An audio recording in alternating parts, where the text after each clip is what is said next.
ஹாய்மா, good morning. இன்னைக்கு என்ன menu? Hi Mitesh, good morning. அதான் நேத்தே சப்பாத்தி தான் வேணும், நீ மெனு கொடுத்துட்டியே.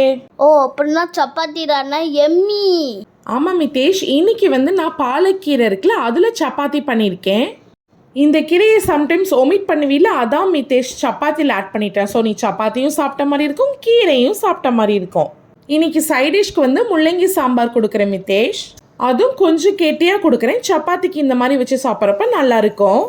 உங்கள் அப்பாவுக்கு இன்னொரு சைடிஷ் கொடுக்குறேன் மிதேஷ். மிக்சர் இருக்குல்ல அதில் தயிர் ஊற்றி நல்லா மிக்ஸ் பண்ணிவிட்டு சப்பாத்திக்கு வச்சு சாப்பிட்றப்போ உங்கள் அப்பாவுக்கு ரொம்ப பிடிக்கும். அப்பாவுக்கு இன்னைக்கு ரெஃப்ரெஷிங்க்கு மின்ட் ஜூஸ், அப்புறம் ஸ்நாக்ஸ்க்கு மசாலா கிரேப்ஸ். அம்மா, இன்னைக்கு எல்லாம் க்ரீனாக இருக்கு. ஆமாம்ல, சூப்பர் சூப்பர். உனக்கு ஸ்கூலுக்கு சேம் மெனு தான் மிதேஷ், ஆனால் கிரேப்ஸில் மட்டும் மசாலா இல்லாமல் நார்மலாக தரேன், சாப்பிட்டு வா.